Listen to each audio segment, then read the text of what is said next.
Hola a todos, hoy vamos a enseñarles cómo tomamos las medidas del corpiño para trabajar en el método americano.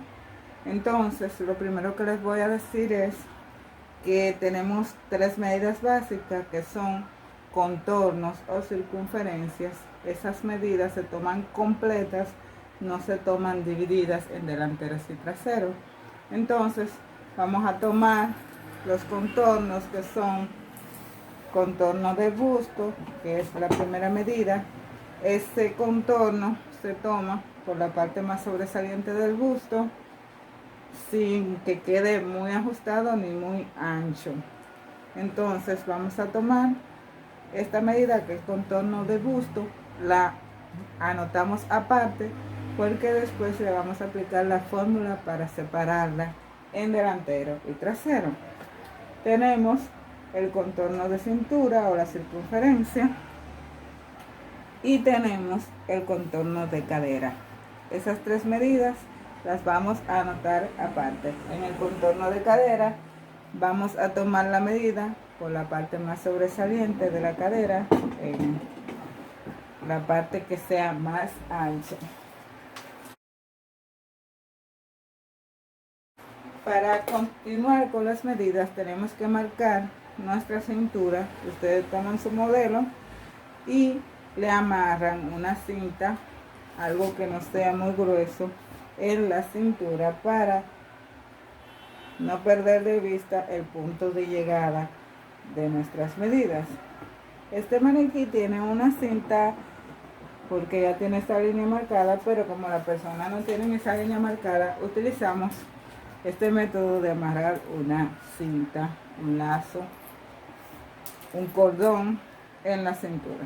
Ok, vamos a empezar tomando las medidas de la parte trasera para trabajar con el corpiño trasero. Entonces, la primera medida que vamos a tomar es el largo de corpiño. El largo de corpiño se toma desde la parte superior del hombro, aquí pegado al cuello, que es la parte más alta, hasta la línea de cintura. Entonces, recuerden siempre estar pegados al cuello en la parte más alta del hombro y vamos a tomar el largo de corpiño. Esta medida es importante porque si la tomamos más abajo, nuestro largo va a ser más corto. Entonces, debemos tomarla en la parte más larga, ¿ok? Entonces tenemos el largo de corpiño, el ancho de hombros o a través de hombro, porque pasa del lado izquierdo al lado derecho. Entonces vamos a tomar la medida de largo de hombro en una posición recta, en la parte más alta de los hombros, en la parte más ancha.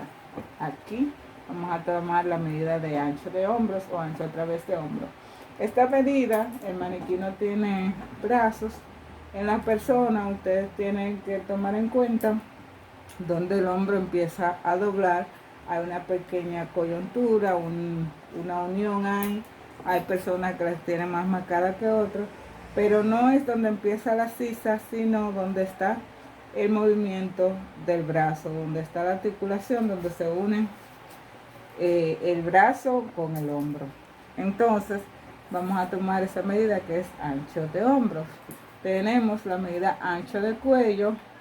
No es una circunferencia, sino que solamente vamos a tomar el ancho de cuello por la parte de atrás. Entonces vamos a venir del punto donde tomamos el largo de corpiño y vamos a venir pegadito aquí atrás y vamos a tomar el ancho de cuello. Tenemos el largo de centro. Vamos a utilizar el centro de la espalda. En este punto se divide la espalda a la mitad. Entonces vamos a tomar aquí en la parte donde empieza o termina el cuello. Algunas personas tienen más sobresaliente un hueso en esta parte, entonces vamos a tomar desde ahí hasta nuestra línea de cintura, que siempre va a estar fija en un lugar si utilizamos la técnica de amarrar los brazos. Tenemos la medida de caída de hombros que se toma en diagonal hacia el centro, o sea, la línea del centro, vamos a tomarla así, desde el puntito del hombro donde tomamos la medida anteriormente, hacia el centro, rozando con la medida del largo de talle aquí. Eso es caída de hombros. Tenemos la medida de ancho de omóplato, la vamos a tomar aquí a través de la espalda, aquí en esta parte. Entonces tenemos que ver dónde están los pliegues del movimiento del brazo para guiarnos. Tanto la medida de ancho de hombro como la medida de ancho de omóplato son medidas muy sensibles que si están pequeñas le quitan movilidad a la pieza, entonces tienen que manejarse con muchísimo cuidado. La medida de ancho de tórax que está en su tabla no la vamos a tomar completa porque se desprende del contorno completo de busto después de que le apliquemos una fórmula que le voy a decir más adelante. Entonces también está la cintura trasera, que tampoco la vamos a tomar porque se desprende del contorno que tomamos al principio. Recuerden que tomé 3 contornos. Entonces, las medidas del corpiño delantero se toman aparte, se ponen aparte. Entonces recuerden el orden para no causar confusión. Entonces vamos a hacer lo mismo.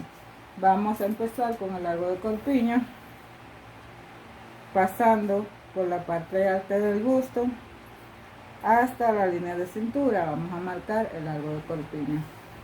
El ancho de hombros aquí, pero como tenemos el cuello, no podemos doblar el centímetro, sino ponernos en línea recta donde el cuello nos los permita y llegar hasta el borde del hombro. Tenemos el largo de centro. Aquí en el maniquí está marcado, ¿verdad?, con una costura, pero en una persona aquí tenemos un huequito y ahí en ese punto pegado del cuello es que vamos a tomar el largo del centro delantero, siempre terminando en la cintura. Entonces falta la medida de caída de hombros, que ahí terminamos con las medidas que son comunes con el trasero.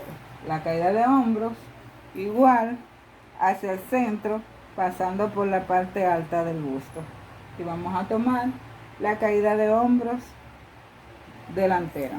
Entonces hay una medida que está en su tabla que se llama sobre busto, que está ubicada en esta parte aquí arriba. También la vamos a desprender del contorno de busto que tomamos inicialmente.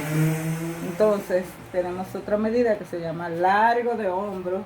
Es una sola medida, pertenece al básico delantero y la vamos a tomar así, pegado al cuello hasta donde termina el hombro. Si ustedes se fijan, siempre le va a dar un número corto, entre 4, 5. Bueno, tenemos la caída de hombro. Entonces el ancho de pecho lo vamos a tomar aquí arriba, esta parte, no el busto. A veces la palabra pecho confunde con busto, no, está aquí, a través de pecho hasta donde empieza el movimiento del brazo. Tanto esta medida como el ancho de hombro, omóplato en la parte trasera, le quita mucha movilidad a la pieza si no se manejan correctamente. Entonces tenemos ancho de pecho, altura de busto, la vamos a tomar desde arriba hacia abajo, pegado aquí en el cuello, hasta la parte más sobresaliente del busto o hasta donde están ubicados los pezones. Entonces aquí vamos a marcar la altura de busto. Esa medida se toma para ubicar las pinzas. Separación de busto es la distancia entre uno y otro, entre el centro de uno y otro, y lo tomamos así, desde uno hasta el otro. Esa es la separación de busto. Entonces tenemos la cintura delantera, que también se va a desprender de la fórmula que yo le expliqué.